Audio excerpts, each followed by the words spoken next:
une production Noyau Studio.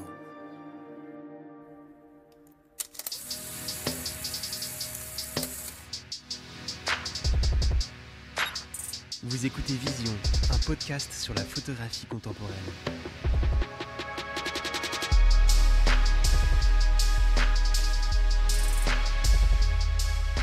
Avant le premier épisode de la saison 5, je voulais prendre quelques minutes déjà pour vous remercier de toutes vos écoutes et vos retours positifs la saison dernière. Ça m'a permis, en tout cas au nom de toute l'équipe de Vision, de rester motivé et enthousiaste pour continuer ce podcast. Je vous conseille d'ailleurs de nous suivre sur Instagram, @podcastvision, pour être au courant de toutes nos actus. On va avoir quelques surprises à vous annoncer très rapidement. J'ai pas envie de tout vous dire, mais ça sera l'occasion de se retrouver toutes et tous ensemble autour d'un événement pour parler de photographie, dans un premier temps à Paris. Voilà, bon, peut-être que je vous en ai déjà un peu trop dit, mais suivez-nous ces prochains jours et semaines pour en savoir plus. Je voulais aussi vous dire que notre sponsor de la saison dernière, MPB, renouvelle sa confiance pour cette saison 5. MPB, c'est la plus grande plateforme en ligne au monde pour acheter, vendre et échanger du matériel photo et vidéo d'occasion, et surtout de manière fiable et responsable. C'est vraiment hyper important pour nous d'avoir un partenaire qui nous fait confiance, d'autant plus qu'il y a toute une équipe derrière, à la fois la rédaction, montage, mixage, notamment avec Virgile Loiseau qui a fait un boulot formidable tout au long de la saison dernière, l'habillage sonore avec Charlie Jagnot, qui nous a d'ailleurs préparé des compositions originales pour cette saison. Voilà, donc tout ça est hyper important pour nous et pour continuer Vision. Je suis désolé pour cette intro un peu plus longue que d'habitude, mais j'avais envie de vous parler de tous ces nouveaux éléments. Je vous laisse vous plonger dans le premier épisode de la saison 5 et je vous souhaite une très très bonne écoute. À bientôt.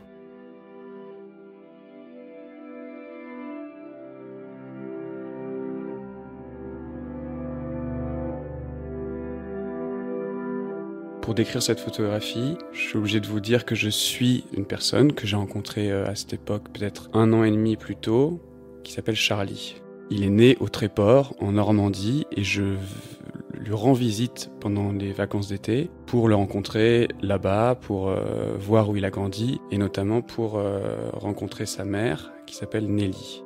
On se donne rendez-vous à un petit café, une sorte de petit PMU, vers 14h, il fait très beau. À cet instant, sa mère sait que je viens, sait que je suis là, elle sait que je le prends en photo, mais c'est pas vraiment dit que je veux la photographier elle aussi, que pour moi elle fait partie de son projet, elle fait partie de l'histoire de Charlie, et du coup il faut que je la prenne en photo elle aussi. Je suis très anxieux parce que d'une part j'ai envie de réussir cette photo et d'autre part parce qu'elle est pas au courant. Et du coup je suis assis à côté d'elle, en face d'elle même, Charlie à côté, on prend un café et on discute pas beaucoup, quoi. Mais je vis cet instant un peu comme un entretien d'embauche, dans le sens où, alors qu'on ne met pas les mots dessus, je suis là avec l'appareil photo posé sur la table et on doit juste attendre que la photo arrive, quoi.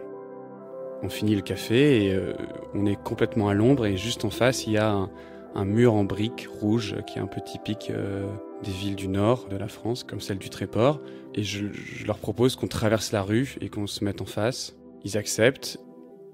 Il faut savoir que dans la démarche que j'applique dans ce projet avec Charlie, je n'arrive pas à organiser les choses ou à les mettre en scène. C'est-à-dire que je suis obligé de me cantonner un peu à la réalité et à ce que Charlie me propose, et là en l'occurrence sa mère, pour capturer, selon moi, un peu un moment de vérité et pas juste une mise en scène d'un personnage et sa mère, quoi. Et donc une fois qu'on a traversé la rue, je les laisse se placer un peu naturellement, comme ça, devant moi, et je commence à faire des photos. On le voit pas dans l'image, disons que c'est dans le hors-champ, mais à droite de l'image, en fait, c'est le commissariat de police de la ville, et ils ont installé comme des belles roses blanches devant, et sa mère se penche et elle commence un peu à arracher des fleurs, des pétales, et c'était un moment assez pas spécial pour les deux, parce que je sens que c'est leur relation, en fait, cette distance entre les deux, la manière dont lui il la regarde, et puis elle est, comment dire, elle a une personnalité, quoi. C'est pas quelqu'un de très tendre, et on comprend, enfin moi je le comprends en étant au café avec lui avant, que elle a pas forcément été toujours très sympa avec lui, quoi. Et elle arrache ses roses comme ça, et lui il lui dit mais je suis pas sûr que t'as le droit de faire ça, je suis pas sûr, et elle dit j'en ai rien à foutre, j'en ai rien à foutre.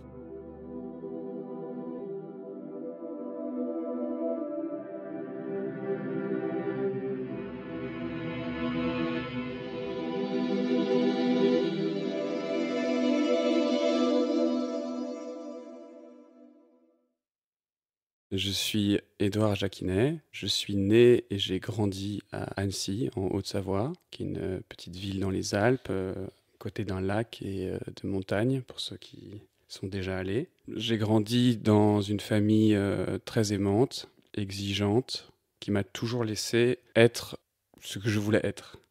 Si je dois un petit peu faire une observation générale sur mon enfance, je pense que je peux dire que j'étais quelqu'un de très anxieux, très observateur et que la majeure partie des souvenirs que j'ai, c'était dans un appartement dans le centre-ville d'Annecy donc et je regardais par la fenêtre et je voyais donc le monde, je voyais un square, la rue et dans cette position-là, c'est-à-dire de regardeur, là je me sentais à peu près OK, je me sentais moins vulnérable.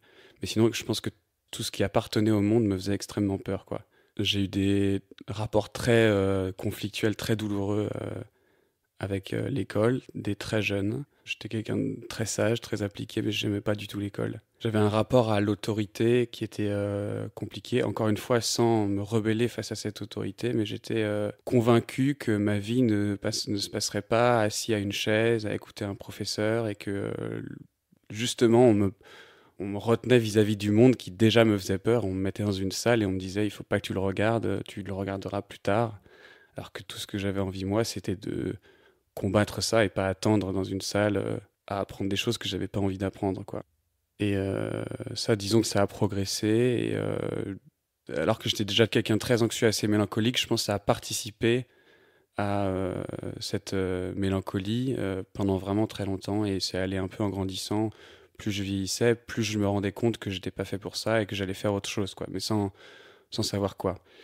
Et finalement, avec ma famille, on déménageait à Paris quand j'avais 14 ans. Et à 14 ans, je me mets à aller beaucoup plus au cinéma. Et pareil, cette situation ou cette position en tant que spectateur me plaisait beaucoup. J'aimais beaucoup regarder des images, les voyant très grands. Il y avait quelque chose qui était juste une sensation dans laquelle on se sent à l'aise. C'est toujours une position, je vais toujours beaucoup au cinéma. Donc ça reste une position de spectateur qui me plaît beaucoup. Et du coup, de façon assez logique, j'ai commencé à imaginer le cinéma. Mais ce que je savais, c'est que j'avais pas du tout envie de travailler avec une équipe, de travailler avec d'autres gens. Je cherchais à quand même rester seul. C'est comme ça aussi que je voyais...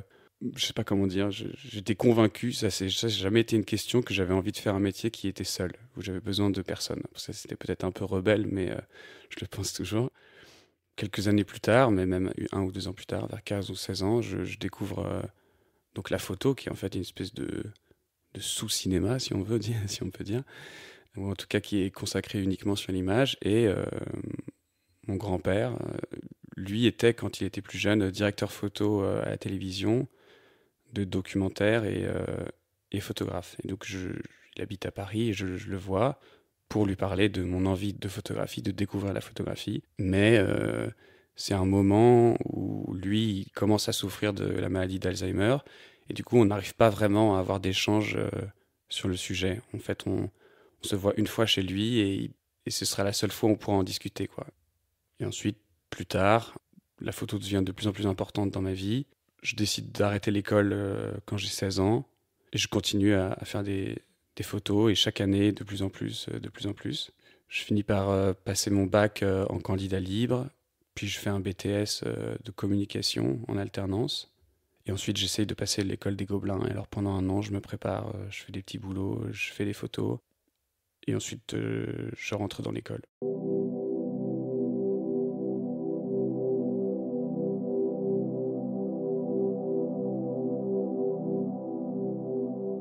Alors j'ai un premier souvenir avec la photographie, qui est un premier souvenir dont je me suis rappelé plus tard. Alors est-ce que c'est vraiment le premier souvenir? Je sais pas, mais en tout cas c'est celui que je trouve qui est le plus à propos, disons aujourd'hui. C'est que quand j'étais enfant, j'étais extrêmement fan du dessin animé Spider-Man. Je regardais tous les épisodes à la télé chez moi. Et je pense que c'est la première fois que j'ai su que le métier presque de photographe existait, ou en tout cas qu'il était présent, parce que à la différence de ce qu'on voit dans les films actuels de Spider-Man, dans le dessin animé, le personnage donc principal de Peter Parker, qui est le personnage, je crois, étudiant en physique-chimie à l'époque, il fait des petits jobs sur le côté, il est livreur et il est aussi photographe. Et c'est lui, Spider-Man, donc il se photographie lui-même et il va présenter ses photographies qu'il est le seul à pouvoir faire, parce que personne peut photographier Spider-Man, personne ne le trouve.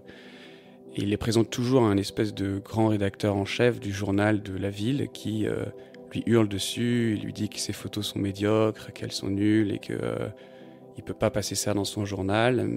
Mais nous, en tant que spectateurs, on sait très bien qu'il est obligé de lui prendre parce que c'est le seul qui est capable de lui amener des images de Spider-Man.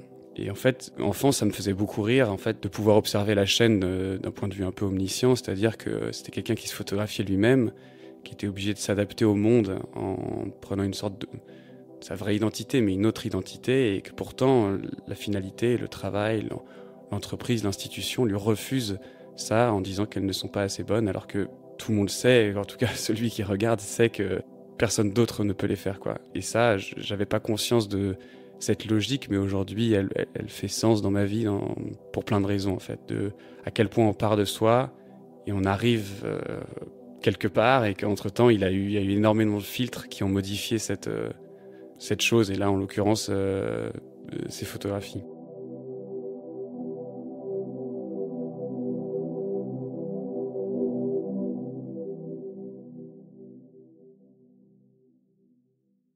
La première fois que j'ai été inspiré, que je me suis senti inspiré, ou en tout cas bouleversé par une œuvre, c'était un film que j'ai regardé sur une télévision. Je me rappelle encore être assis par terre, les jambes en tailleur, et une télé un peu surélevée.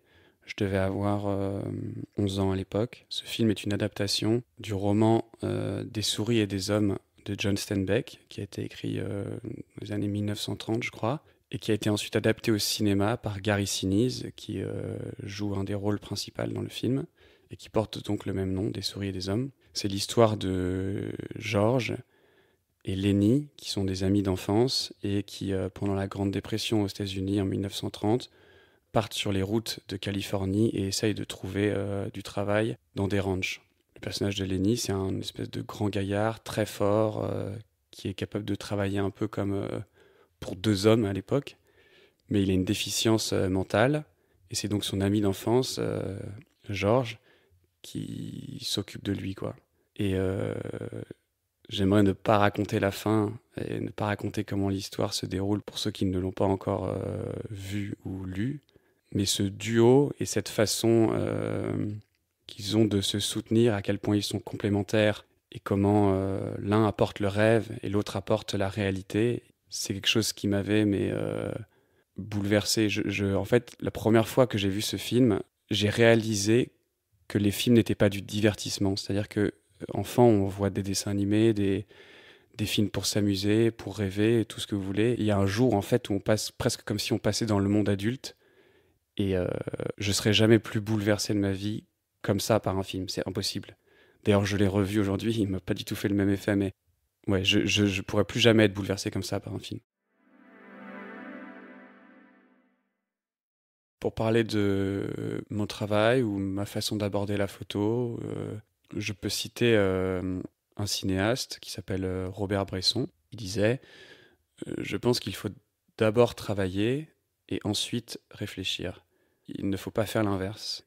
Je suis très d'accord avec ça pour plusieurs raisons. Déjà parce que c'est quelque chose que je me disais avant même de l'avoir lu, et aussi parce que j'ai l'impression que lorsque je suis au milieu d'un projet ou d'un travail de long terme, il faut que je m'applique à persévérer, en fait. Et si je réfléchis trop, je ne fais plus.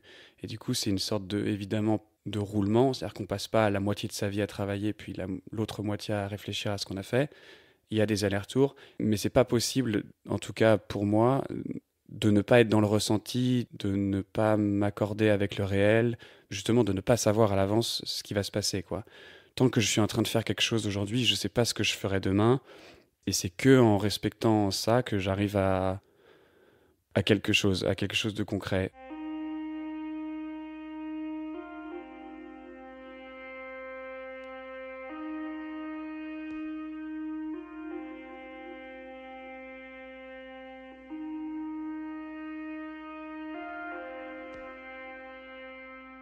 Il y a une image qui me vient en tête là, qui est un exemple assez concret de ce que la réalité peut proposer. À cette époque-là, on est en confinement.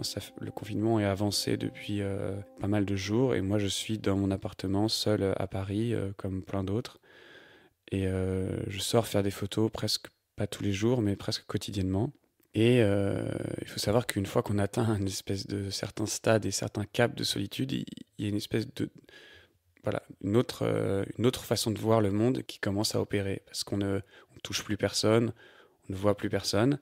Et ça, c'est comme des capteurs qui tout d'un coup deviennent plus sensibles presque, quoi. Et ce jour-là, je suis dans la rue à côté de chez moi en journée et je croise cet homme ou ce jeune garçon, je sais pas quel âge il a, une bonne vingtaine d'années.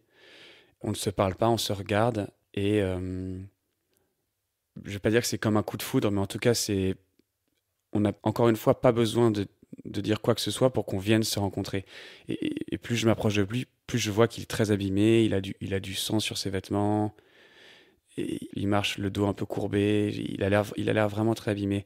Et on se met à discuter, j'apprends qu'il vit dans la rue depuis quelque temps, qu'il s'est fait agresser, qu'on a essayé de lui voler son sac.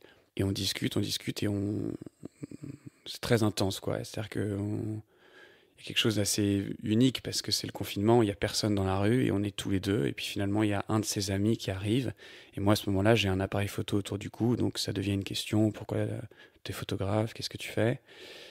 Et au bout de, je sais pas, 5 10 minutes, il me dit, bah, si tu veux une vraie photo, vas-y, montre-lui. Montre-lui. Montre-lui. Et du coup, ce fameux gars, avec son sweat jaune, il lève son pull. Et là, il est couvert de cicatrices. Il a vraiment des cicatrices partout. Je sais pas, 30 40 cicatrices sur le ventre. Et je comprends pas ce que c'est.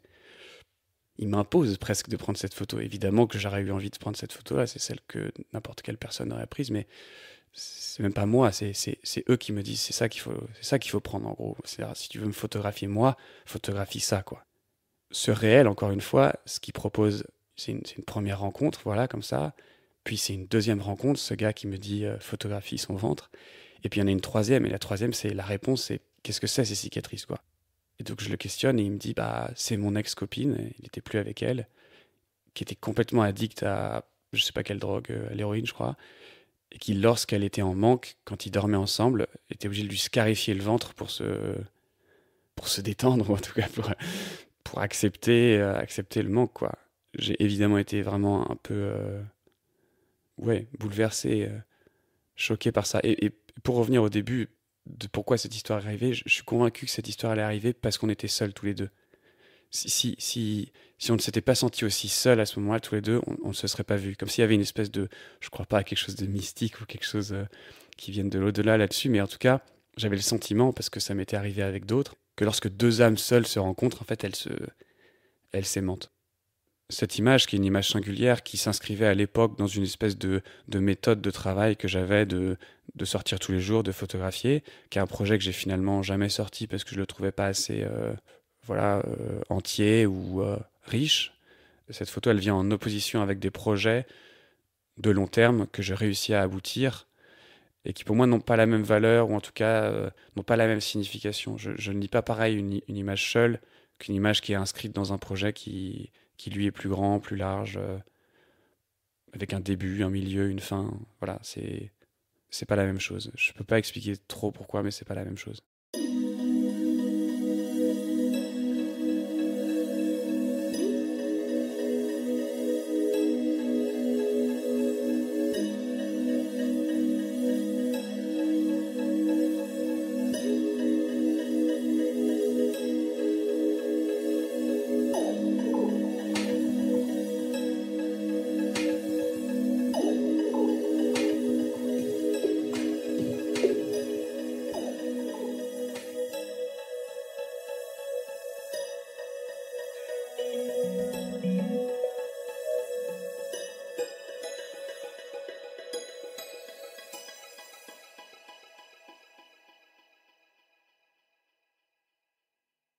Marguerite, c'est un projet qui a commencé au départ parce que les toutes premières commandes de photos que j'ai eues, des petites photos qu'on appelle corporate, se trouvaient dans des bureaux la plupart du temps, et beaucoup dans des centres d'appel. J'ai une porte d'entrée à cette époque dans des centres d'appel assez unique parce que mon père, dans toute sa carrière professionnelle, a énormément travaillé avec des entreprises qui, elles, construisaient ou faisaient des centres d'appel. Il a formé des gens, il a aidé des entreprises à les monter. Et plus tard, il a fondé un magazine qui parlait aussi de ces fameux centres d'appel. J'ai commencé à rentrer dans ces bureaux très jeune, et au départ, je pense de façon très naturelle et un peu comme tout le monde, j'étais à la fois très peu impressionné de ce que je voyais, c'est-à-dire des bureaux très standards, qui avaient l'air d'apparence se ressembler les uns avec les autres. Et plus tard, à force d'y retourner et d'y retourner encore, je me suis aperçu, et en questionnant les gens, qu'en fait les gens n'y étaient jamais allés, que personne ne savait vraiment à quoi ça ressemblait. Et pourtant, je trouvais que ça ressemblait à un bureau. Pour moi, c'était ça, un bureau. Et je me suis dit, mais est-ce que c'est pas un sujet d'aller dans ces bureaux, de les photographier, parce que personne ne peut y aller, c'est très contrôlé, il y a beaucoup de sécurité, parce que c'est des sociétés qui détiennent beaucoup d'informations privées sur les gens, leur numéro de téléphone, leur compte bancaire, et donc personne n'a vraiment le droit d'y rentrer. Elles sont placées dans des périphéries de ville, dans des immeubles gris, avec zéro logo. En fait, ils sont introuvables, quoi. C'est des espèces d'entreprises introuvables, ordinaires, mais où personne ne va jamais, et que parfois on entend, et c'est tout, quoi. Et alors j'ai commencé à continuer à photographier et à répondre à des commandes qui étaient toujours les mêmes, de venir et photographier le chef d'entreprise, quelques salariés, des images d'ambiance. Et je me suis dit, mais en fait, en même temps que je fais ça, je pourrais aussi regarder ces environnements d'une autre façon, quoi, un peu comme je les vois moi, quoi. Et en fait, il y a eu une espèce de filtre qui petit à petit est parti, et je devenais à l'aise, en fait. Je devenais très à l'aise dans ces lieux, et je commençais à me comporter d'une manière qui, je crois, et c'est peut-être la seule qualité que je peux trouver à ce travail que je peux me donner, c'est d'avoir bougé, de m'être comporté extrêmement différemment de ce qu'une personne lambda aurait fait. Et ça, évidemment, la photographie aide. Et je peux citer un article du magazine Mouvement qui avait fait un entretien avec moi lorsque ce livre est sorti en 2020, et c'est Jean Roch, qui est le directeur de la publication du magazine, qui avait fait l'entretien et qui m'avait à la suite de cet entretien, nommé comme un agent de nettoyage. Et j'avais adoré cette dénomination, c'est-à-dire que c'était exactement ce que j'étais, sachant que les gens ne le savent pas forcément, mais quelqu'un qui est dans un centre d'appel et qui répond au téléphone, on appelle ça aussi un agent. Et donc tout d'un coup, je devenais comme eux, mais pas comme eux, c'est-à-dire j'avais le droit de venir à côté de la table, à côté du bureau, bouger la poubelle ou ce que je veux. Mais je travaillais pas avec eux et je parlais pas avec eux. Et donc j'étais pas dans une espèce de photographie documentaire, même si je la respecte et j'ai beaucoup de respect pour les photographies sciences sociales ou la documentaire, mais moi je suis pas capable de faire ça. Et en même temps, je voulais pas être quelque chose de trop distant, et donc j'arrivais pas non plus à modifier vraiment à la réalité. Alors j'arrivais et en fait je venais un peu trop proche ou un peu trop loin, sans parler avec les gens, et je modifiais rien. Et en fait, au fur et à mesure, c'est devenu ma méthode. En fait, cette méthode, elle s'est faite pas naturellement, parce que j'ai mis du temps à trouver une façon d'interagir avec ce lieu et de le regarder, mais je crois qu'elle était assez différente.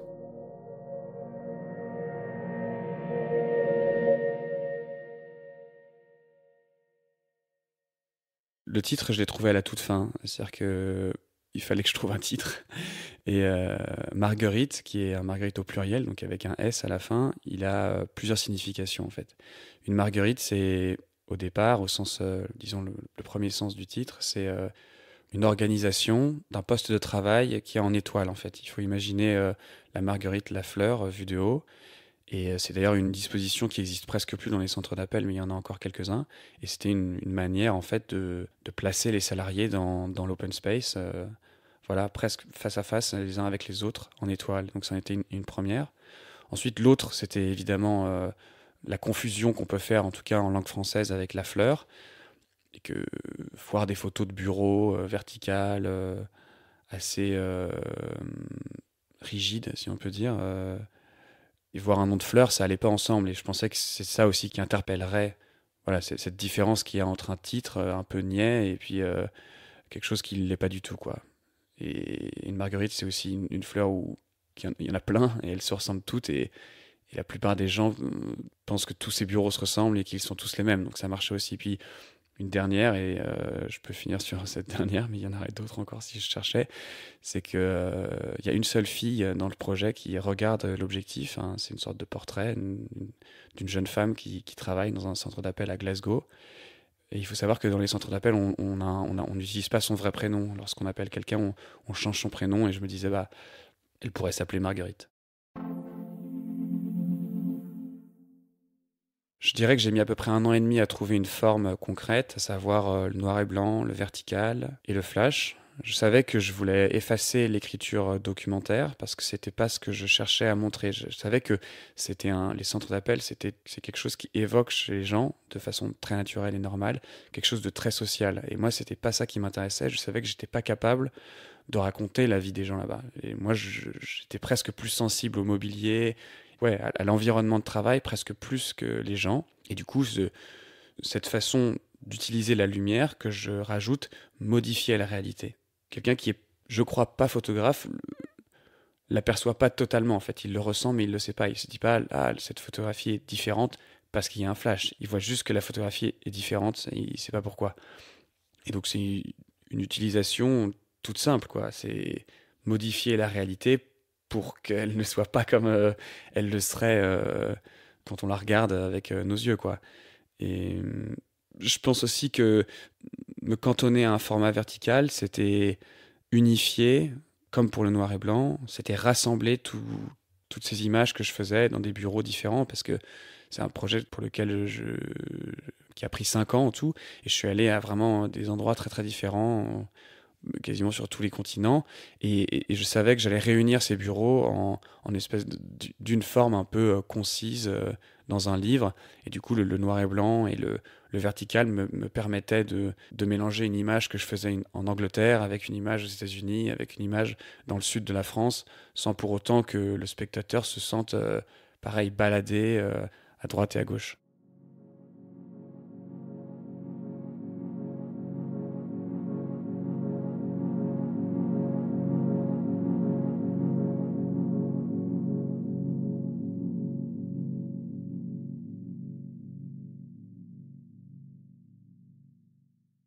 Lorsque je suis presque en train de terminer Marguerite, on est en fin 2018, je me rends à un réveillon solidaire qui est organisé par une paroisse dans le 14e arrondissement à Paris. Et je vais là-bas pour faire aider, parler avec des gens, passer une soirée avec des gens qui sont présents là-bas.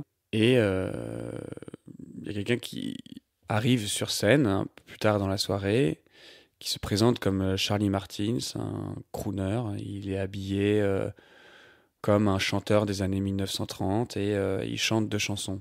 Lorsque les gens applaudissent dans ce petit réfectoire, je suis très touché par sa réaction en fait.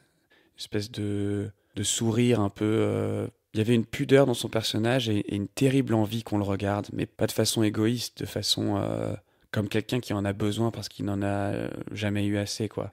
Et moi, je suis déjà photographe depuis quelques années et je sais au fond de moi qu'un jour, je ferai un projet sur quelqu'un. Je sais pas qui, j'avais pas de critères, quoi. Et quand je le vois lui, je me dis, bah, et si je le photographiais lui, et si je le suivais un peu, quoi. Et alors, je vais le voir pendant la soirée, je lui propose de le voir une seconde fois, de le rencontrer plus tard pour le photographier. Il accepte tout de suite, il est ravi. Et à ce moment-là, je le dis à personne, mais je sais que je vais faire un truc très longtemps avec lui. J'en suis convaincu. Mais je le dis à personne. J'ai besoin que ça reste extrêmement secret. Et on se revoit. Et la fois où on se revoit, on est à la porte de la chapelle, en bas de chez lui. Et il s'est maquillé un peu. Et il a toujours envie d'être photographié. Et je me dis, bah, c'est parti.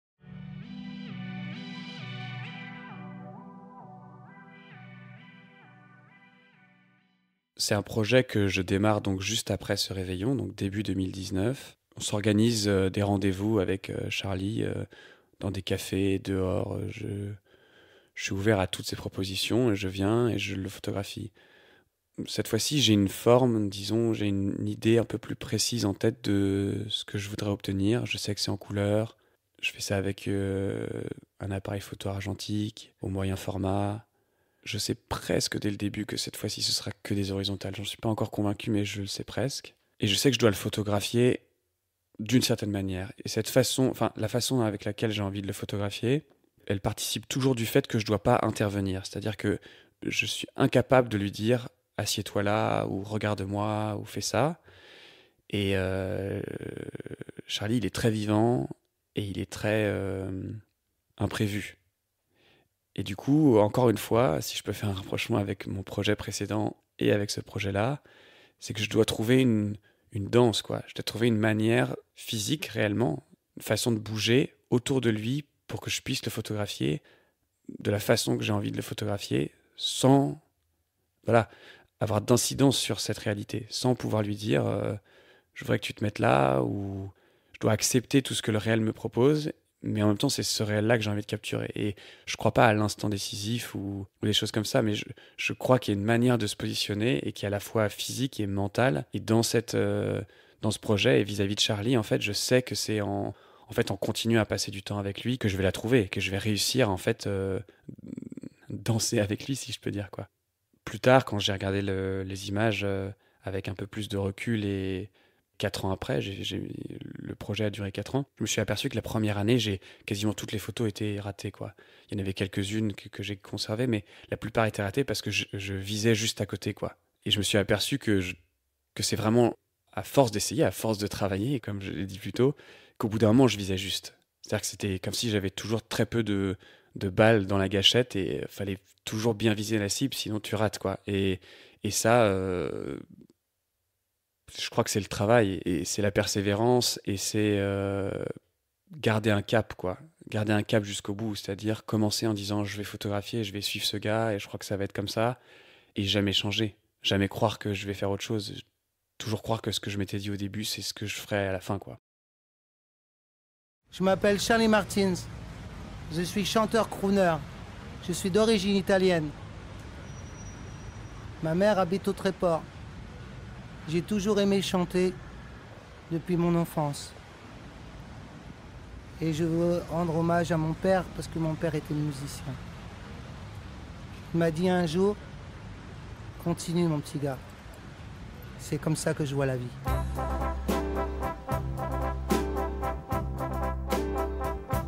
Nous allons nous revoir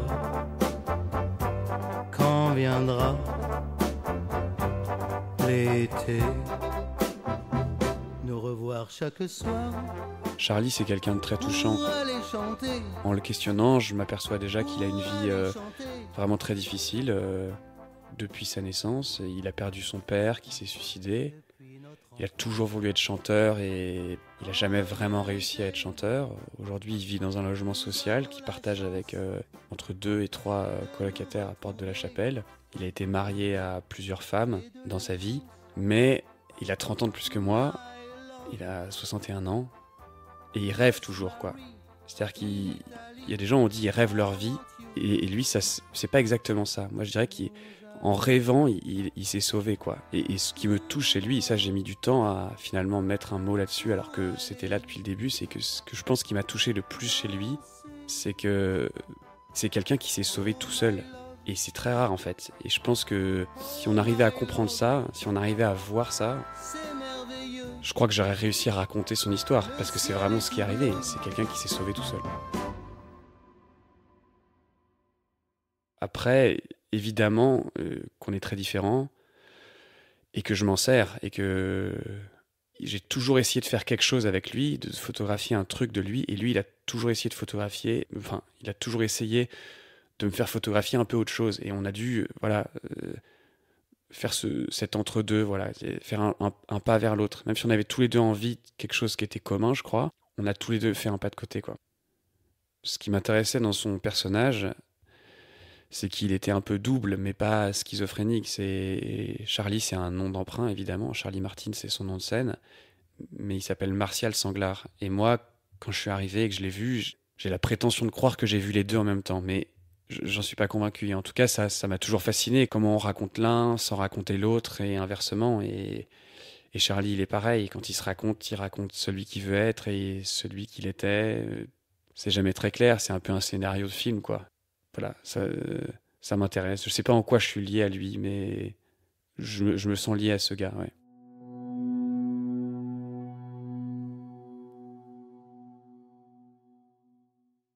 Ce projet, Charlie Martin, ça aboutit à un livre, comme prévu, comme promis à Charlie depuis les premières heures, qui est sorti en juin 2023. Mon souhait était là aussi de raconter cette histoire en assez peu d'images. Ce qui m'intéresse, moi, et peut-être que ça changera à l'avenir, mais c'est d'arriver à une espèce de forme de dépouillement. C'est-à-dire, je veux pas d'images qui se ressemblent, pas d'images qui disent la même chose, et pour ça, il y en a très peu. Il y a 33 photographies dans ce livre. Et je crois qu'on rentre dans cette histoire par les interstices qui existent entre ces photographies. C'est-à-dire, j'ai pas eu besoin d'expliquer aux gens, ni par des légendes, ni avec un texte, que c'était sa mère. Les gens voient la photographie et savent que c'est sa mère. Les gens voient son appartement et savent que c'est son appartement. Et ça, je crois que c'est la force de la photographie, parfois, c'est de raconter des choses sans les expliquer, sans les nommer. Et moi, je suis très partisan de ça, quoi. Tous les livres que j'aime, et j'espère réussir à honorer ça avec ce livre-là, moi aussi, c'est des images, c'est des livres dans lesquels j'ai envie de revenir parce qu'on me laisse la place de revenir dedans, quoi. C'est-à-dire, il y a une intrigue, il y a des choses que je sais pas, et pourtant, j'ai l'impression qu'on me donne tout. J'ai envie de dire un bon livre, mais ça n'existe pas, un bon livre. Mais en tout cas, mon livre, je voulais qu'il soit comme ça. Je voulais que chaque photographie soit en fait l'union de plusieurs photographies en une, quoi.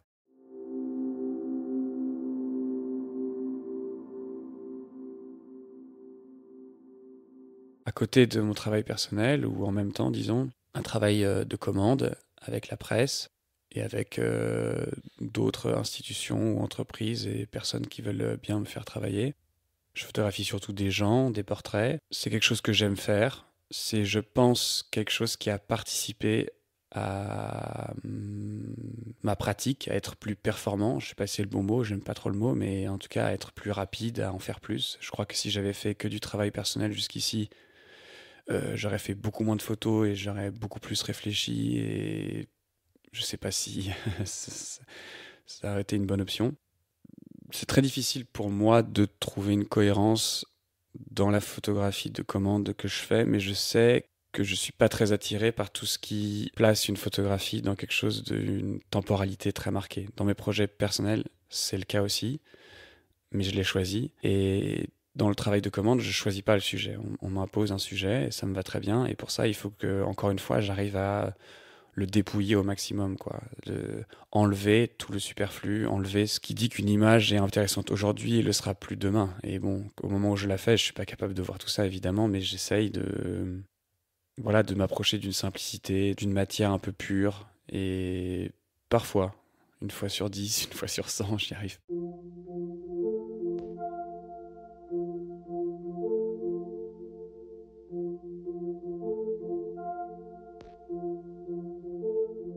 En 2015, je sors donc de l'école des Gobelins et à l'époque, je suis assistant d'un photographe qui s'appelle Roberto Frankenberg, qui m'a beaucoup appris sur la commande et le métier de portraitiste. Et mon père m'appelle un jour et me dit j'ai une société de production de cinéma qui vient de m'appeler et qui me propose de louer une partie de mes bureaux au rez-de-chaussée pour faire une salle de maquillage parce qu'ils vont tourner dans un bureau d'avocat à l'étage. Il me dit, et j'ai fouillé un peu et je sais ce que c'est le film. C'est un film de Justine Triet qui s'appelle Victoria. Et je sais qu'il y aura Virginie Fira, Vincent Lacoste, Melville Poupeau et les acteurs du film.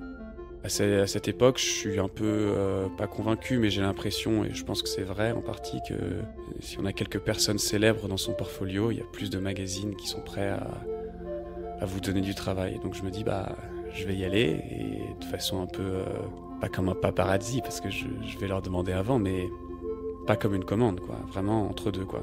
Et alors je me mets dans la cage d'escalier, et en fait, dès qu'ils passent, je leur pose la question, quoi. Et j'ai pu les photographier tous les trois, grâce à des techniques différentes, disons. Et ce que je retiens de cette époque et de cet instant-là, c'est que je l'ai fait par envie. Et c'était très difficile de faire ces photos. Et ça a été très compliqué. Enfin, je vous passe les détails, mais j'ai quasiment... ça a été très compliqué, quoi. Surtout pour Virginie Fira. même si elle a été très gentille, elle se souvient sûrement pas de moi, mais moi je me souviens d'elle.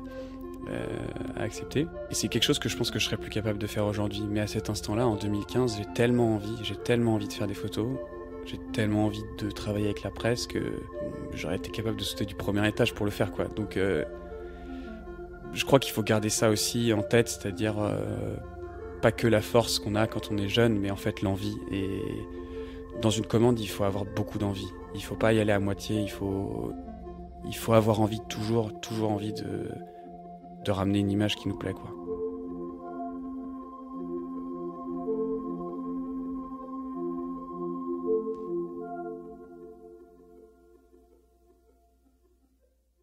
L'avenir de la photo, comment j'aimerais le voir, disons, comment je suis obligé de le voir, je sais pas.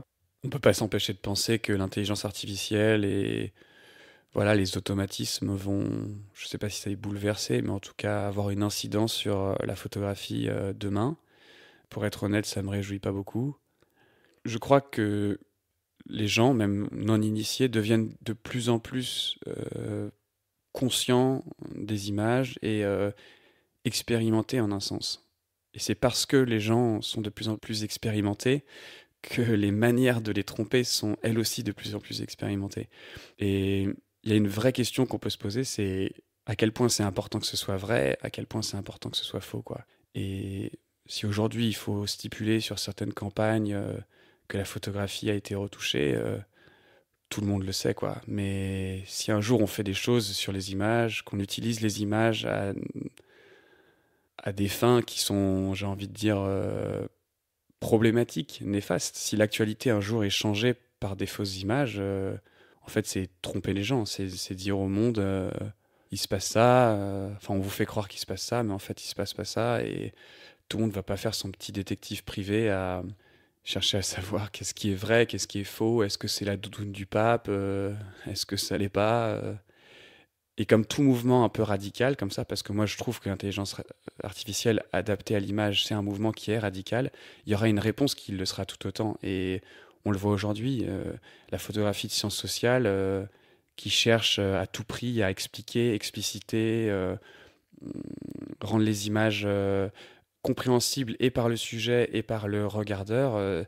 C'est pas quelque chose qui perd de son intérêt ou qui perd de son sens. Au contraire, c'est parce qu'il y a une perte de sens que ces gens font ça. Et moi, évidemment, ma démarche ou mon envie, elle va vers ça. Elle va vers quelque chose que je sens comme vrai, quoi. Et ça m'amène encore aujourd'hui, enfin, encore aujourd'hui, non, à partir d'aujourd'hui, à me questionner de façon pas très métaphorique, hein, mais justement très concrète, très terre-à-terre, de qu'est-ce qui m'anime, qu'est-ce que j'ai envie de photographier. Et ça, c'est presque égoïste, mais moi, je vais photographier ce qui m'intéresse, moi, parce que le reste, je n'ai pas de contrôle. Et si au moins j'arrive à photographier ce qui m'intéresse, moi, je protège ma photographie, la photographie auquel je crois. Merci d'avoir écouté ce podcast. Vous pouvez retrouver tous les épisodes de Vision sur les plateformes de podcast, de Spotify en passant par Deezer, Apple Podcast, et nos actualités sur notre site vision.photo, sur notre Instagram @podcastvision. Si vous avez quelques secondes pour noter et laisser votre avis, ça nous aide aussi beaucoup. À très vite pour parler de photographie.